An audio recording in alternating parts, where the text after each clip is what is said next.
I'd like to say welcome to Curtis Corner. Now, you might ask the question, what is Curtis Corner? Curtis Corner is an opportunity for us to engage in conversation, concept ideas, philosophies, religion, political, politics, daily life, weirdness, strangeness that we might conceive as strangeness or weirdness, behavior. I am not here to enforce my will on anyone.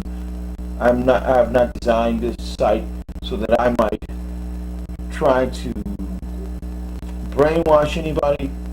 My reason for this is clarity, understanding, and communication. First, I would like to state that I'm a very opinionated person. I know what I want. I want what I know I want. I have reasons why I want things. I am engaged in university. I've studied since I've been studying, and I'm still studying. I've been studying since I was a child, and I'm still studying, still actively studying. My objective is to learn as much as I want, because I know life is fleeting and time is fleeting. So I'd like to welcome you to my site, and hopefully we can have interesting dialogue. Hopefully we can find a way to disagree without hurting someone or without getting angry with anyone. I believe that my opinion is mine, and it works for me, and it works for me in my life, and how I choose to live my life. And I do not wish to impose my will on someone else and how you feel. The subjects that, like I said, I'm going to talk about things such as what if Europeans never learned how to build a ship? What if they would have never left their country? And even though I know, when you look at history, that even the Africans were killing each other, the Indians were killing each other, and if you look around the country, when you look around the world on a global basis, you see that most men were engaged in conflict and war. That just says a lot about us, who we are. I want to talk about our society today and how our society is breaking down in relationship to even just socializing, even neighborhoods and families, that we don't even have these structures anymore. Almost everything is non-functional or dysfunctional. I want to talk about Europe. I lived in Europe for 20 years. I moved here in '85. I moved back here recently, about 2 years ago. I'm living in Minneapolis now, but I'm from Philadelphia, so I know the hard streets and the hard life. I was not a gangster. I was not a mugger. I was not a robber. I didn't steal cars. But believe me, to live in Philadelphia, you have to learn to protect yourself. You have to learn how to deal with difficult situations, and most of the time, violent situations that might be life-threatening. But I also lived in white communities. Not meaning that white communities didn't have life-threatening situations, especially for a black man.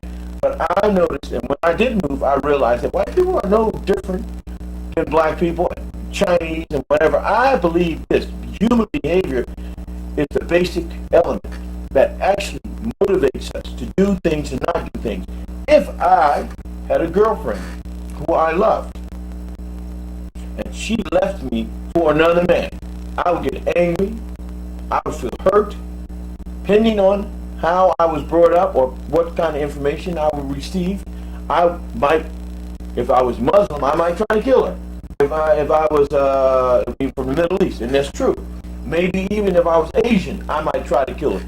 In America, I might just get angry and break up stuff and get drunk, but still you have people who might stalk her. But these emotions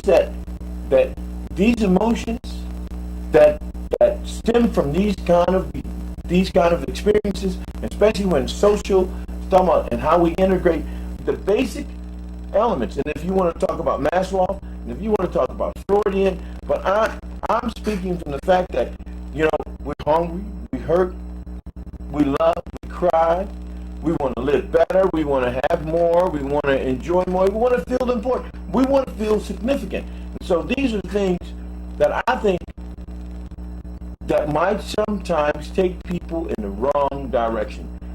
And the same thing when I talk about Europeans.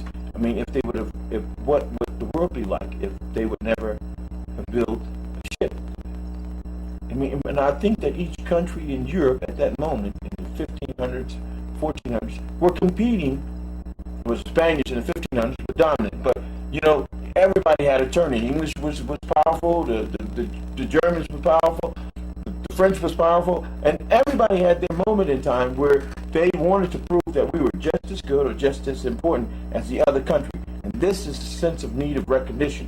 So when they start leaving in boats going and discovering that the world was not flat but round, and start embarking on other people's countries, the first thing that the Europeans did is that they brought their doctrine, they brought their culture, they brought their ideas and ideologies to these people. And if they didn't accept these ideologies, doctrine, beliefs, language, they would punish them, kill them, or destroy everything that they had.